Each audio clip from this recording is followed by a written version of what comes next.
வணக்கம். கற்பது தமிழ் நிகழ்வில் குறளின் குரல் பகுதியில் தினந்தோறும் திருக்குறள் விளக்கமாக இதே நேரத்தில் திங்கள் முதல் வெள்ளி வரை உங்களை சந்தித்துக் கொண்டிருக்கிறோம். வள்ளுவர்கிட்ட ஒருத்தர் போனார். விதி இருக்கா இல்லையா, இதுதான் விதி அப்படின்னா நம்ம ஏன் விதியை மீறி முயற்சி செய்யணும்? அப்போ என்ன பண்றது? இந்த வேலையை எவ்வளவுதான் செஞ்சு முடிச்சாலும் நமக்கு அந்த வேலைக்கான வெற்றி வராதுன்னா எதுக்கு வேலை செய்யணும்? தெய்வம் நமக்கு ஒப்புதல் தரல அப்படின்னா எதுக்கு அதுல வீண் வேலை? விதின்னு ஒன்று இருக்குல்ல, அப்ப இல்லையா? இத்தனை கேள்விகளை கேட்டார் வள்ளுவர். இந்த காலத்து வாத்தியாராக இருந்தால் பயந்துருப்பார். இத்தனை கேள்வி கேட்டால் வகுப்பு நடந்து அப்புறம் பரீட்சையும் நடந்துச்சு. ஒரு மாணவர் சொன்னார், வகுப்பு முடிந்தது, தலை சுற்றல் நின்றது, மின் விசிறிக்கு மட்டும்னர். அப்படின்னா மாணவர்களுக்கெல்லாம் தலை சுற்றிக்கிட்டே இருக்குதான். வகுப்பு முடிஞ்சதுனால மின்விசிறியை நிறுத்திட்டதுனால மின்விசிறிக்கு மட்டும் தலை சுத்தல் நின்று போச்சான் இப்படின்னு விருச்சிகன் ஒரு கவிஞர் சொன்னார். ஆனால் வள்ளுவர் பெரிய வாத்தியார், பெரிய அறிவாளி இல்லையா? அவர் சொன்னார், வெற்றி செயலுக்கு விதியின் நியமம் உண்டு. என்னதான் உழைச்சாலும் என்னதான் கடுமையாக முயற்சி செஞ்சாலும் விதின்னு ஒன்று இருக்க தான் செய்யுது. ஆனால் அந்த முயற்சி ஜெயிக்கலனா கூட கம்பீரமான தோல்வின்னு சிலது இருக்கு இல்லையா? இப்போ மகாபாரதம் படிக்கிறீங்க. அர்ஜுனன் கர்ணனை ஜெயிக்கிறான், அர்ஜுனன் கர்ணனை கொல்கிறான். ஆனா மகாபாரதத்திலையும் சரி, தமிழர்களுடைய வாழ்க்கையில பாருங்க, கர்ணனுக்கு தான் நல்ல பேர் அர்ஜுனனை விட. ஆனால் கர்ணன் தோத்து தான் போனார். அர்ஜுனன் கிட்ட கர்ணன் தோற்றார். நிஜமான புகழ் பெயர் யாருக்கு? கர்ணனுக்கு தான், அர்ஜுனனுக்கு இல்லை. ஏன்? கர்ணனுடைய தோல்வி கம்பீரமானது. கர்ணன் துரியோதனன் பக்கம் இருந்ததால், துரியோதனன் அதர்மத்தின் பக்கம் இருந்ததால் கொல்லப்பட வேண்டும் என்பது தெய்வத்தினுடைய விருப்பம். ஆனால் செஞ்சோற்று கடன் கழிக்க, அதாவது துரியோதனன் தனக்கு நிறைய உதவிகள் செய்தான் என்கிற நன்றி கடனுக்காக துரியோதனன் பக்கமே இருந்தான் கர்ணன், துரியோதனன் வெற்றி பெற வேண்டும் என்பதற்காக.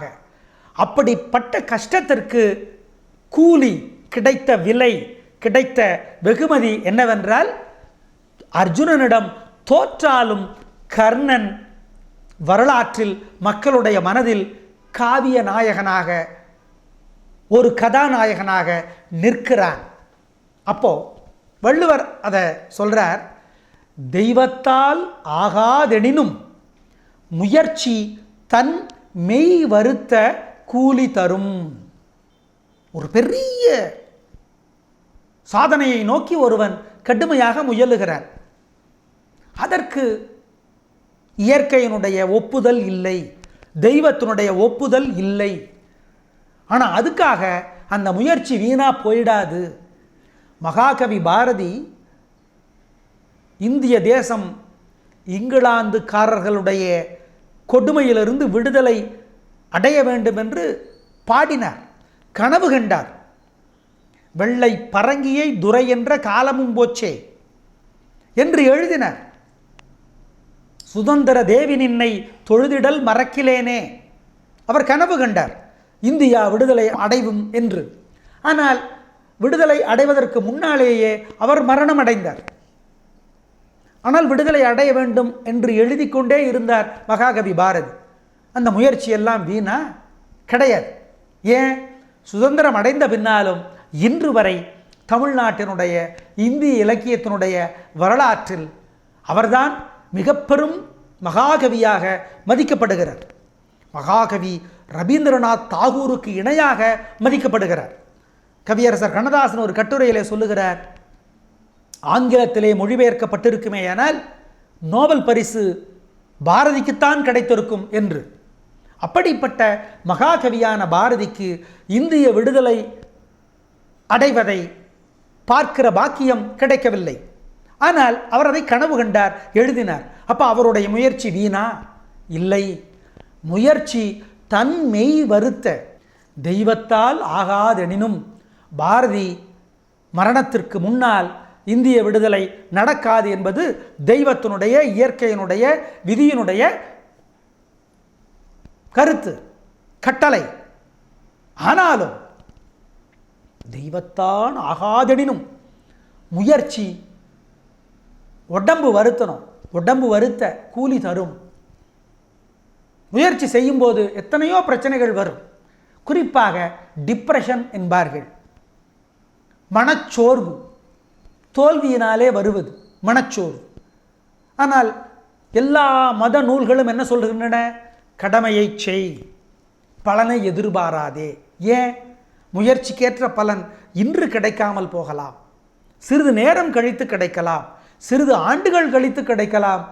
அது குறித்து வருத்தப்படாதே.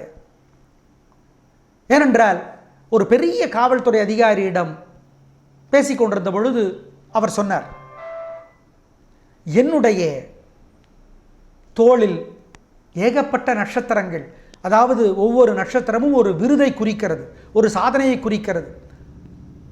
ஏகப்பட்ட நட்சத்திரங்கள் என்னுடைய தோளிலே இருக்கின்றன. முதல் விருதை பெறுவதற்கு நான் மிகவும் கடுமையாக போராடினேன்.